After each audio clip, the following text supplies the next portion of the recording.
Welcome back to another episode of the Course Creation Incubator podcast. I'm your host, Gina Anativia, here to help you take action to get your online course done, whether it's a signature course, a certification, a starter course, a live cohort, whatever you are building, I'm here to help you every single step of the way.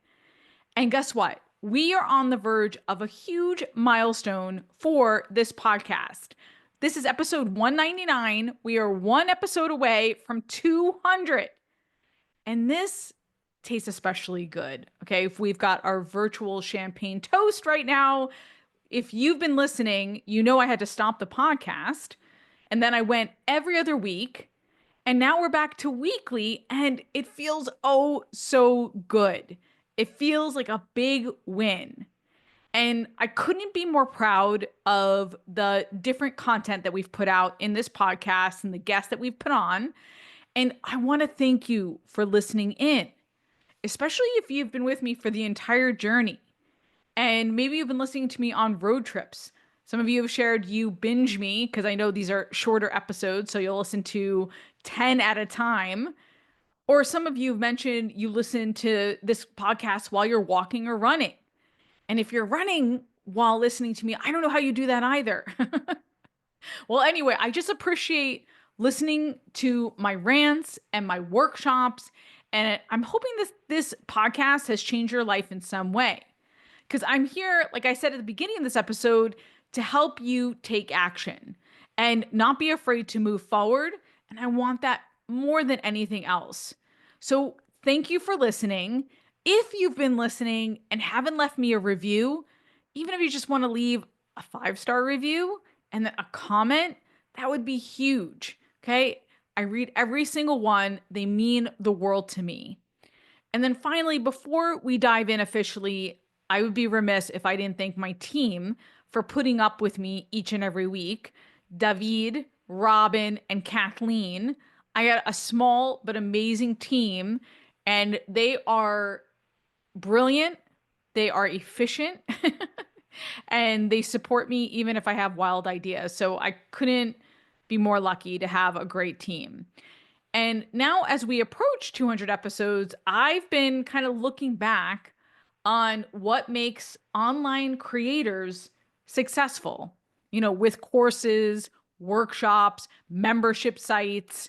And after 11 and a half years of building courses and launching programs, books, events, working with some of the biggest names in the industry, I've kind of nailed down 3 criteria that I think you need to have to be successful online. Because I get that a lot. I get that question a lot where a consultant will come to me or a coach and say, hey, I've been referral based, but what is it really going to take for me to get that steady stream of online leads? What is the difference between somebody who puts money, sinks money into something like this and doesn't really see the ROI and somebody who's seeing that and building their business online? What's the difference? And I want to talk about 3 criteria that I see and some of the lessons that I learned along the way to get there. Because when I started 11 and a half years ago, I didn't know many of these things, right? I was just a gal coming out of corporate, working for Tony Robbins and putting him on stage. So I knew about doing videos and multimedia. I knew about events. I knew about content and courses, but I didn't know how to build a business. So we're talking here in this podcast, how to build a business, how to build up, I say it in every episode, how to build up the online-based business of your dreams. And there's some criteria to that I have learned along the way, and I wanted to share it today. All right, let's dive in to celebrating 199, almost 200. And the first criteria I want to talk about is you've got to take the spotlight, AKA there's no more hiding when it comes to building a successful business online. I should know I was the queen of behind the scenes. So it started with Tony Robbins. And I had the best education a girl could ever have about learning how to support somebody for content, courses, events, books. And I was the behind the scenes gal. I would always hide when Tony was on camera or he was on a show. I would make sure to hide behind the curtain. At the end of Unleash the Power Within, which is his first big event, he brings the staff on stage, where he used to do this. I don't know if they do this anymore, but they would bring the entire team on stage during Circle of Life and then Forever Young. And it was this huge culmination of this 3 day event. And I wouldn't want to go up there.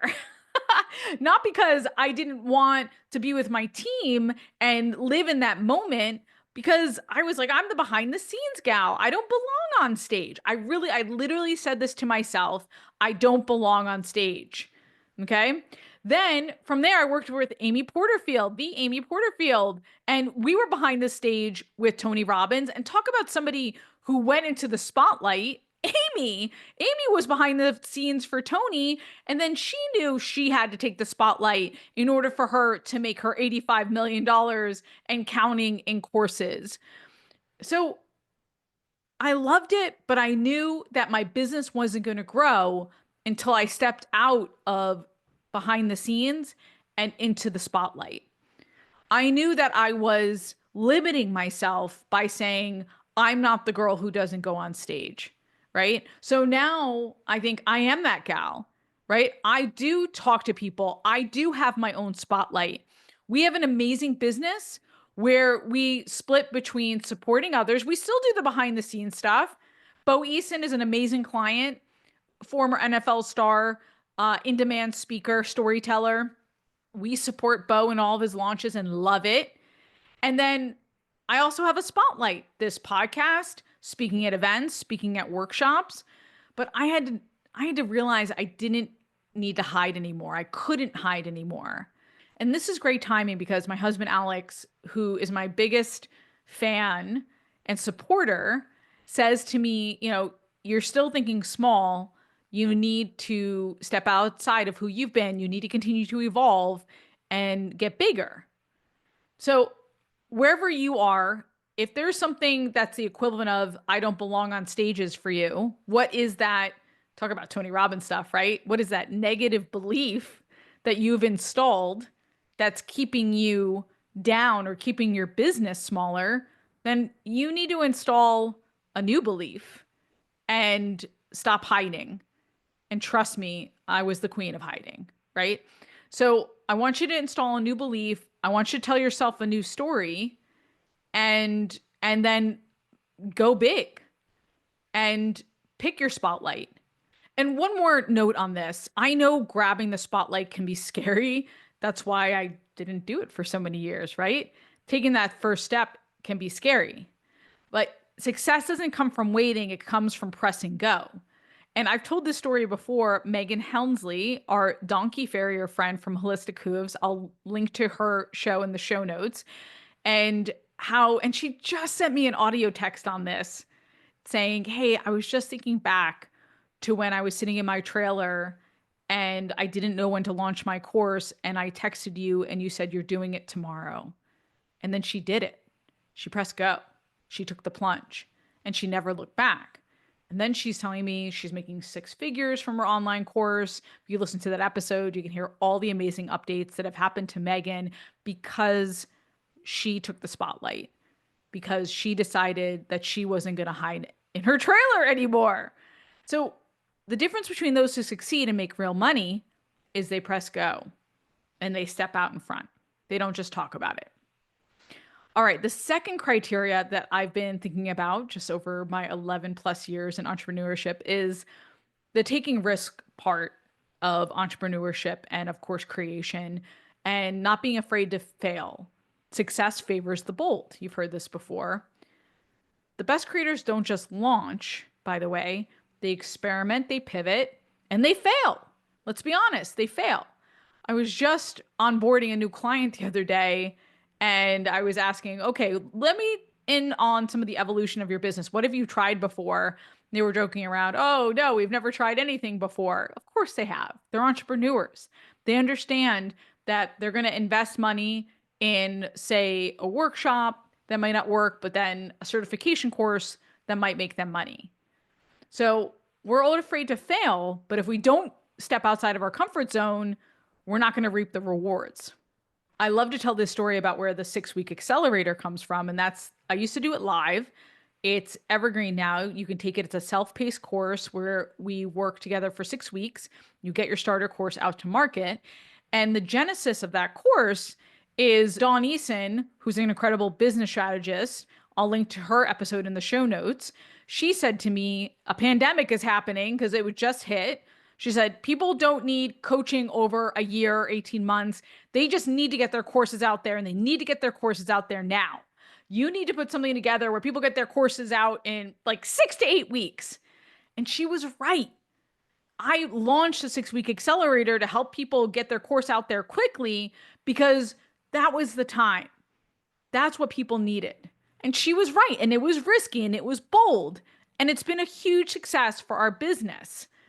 But I was scared, of course. Like, could I do this? Could I teach it live? Could I get them across the finish line in 6 weeks? And now we've done it multiple times with so many different students. Megan Helmsley, I just mentioned, she's a great example who got her course out there and continues to make money. So ask yourself, where maybe are you playing it safe? Where do you have to get bold and get uncomfortable? What have you been sitting on? Maybe waiting for the right time, and there is no such thing as the right time, to get out there. All right. Third and final criteria for, I think, the most successful creators online is they surround themselves with the best people. Who you surround yourself with matters. Tony Robbins talks about this all the time. You can't choose your family, but you can choose your peers. Surround yourself with the best peers. People who challenge you, inspire you, push you to grow. I didn't value this as much in the beginning, but now I understand how important it is to partner and surround yourself with the best in the world. And if somebody is bringing you down, by the way, and I'm not trying to be cruel right now, I'm just saying if somebody is not empowering you, maybe they shouldn't be in that inner circle with you. And by the way, who's in my inner circle? Megan O'Leary. So I haven't talked much about Conversion Copywriting Playbook. We're opening it up soon. And I'm working with the greatest copywriter in the world, Megan O'Leary, not just because she's the greatest copywriter, but because she's generous and smart and she makes me better, a better human, a better course creator, a better teacher, a better trainer. So I surround myself with O'Learys, or I try to, because that raises my game. I mentioned Dawn Eason. She pushes me every time and she coaches me. You need that in order to constantly raise your game. So who can you partner with? Who can you collaborate with and build your business? And really, who has a stake in you and is invested in you? So again, who do you need to partner with this year? And maybe who do you need to let go of? All right, there you have it. 3 criteria for, I think, successful online creators. Grab the spotlight, stop hiding and press go. 2, take risks. Success favors the bold. And 3, surround yourself with the right people, collaborators who will push you forward. I hope this resonated with you. It's been an honor showing up for you each week, and I can't wait for the next 200 episodes. Until next time, go create, be you and be brilliant, and get it done.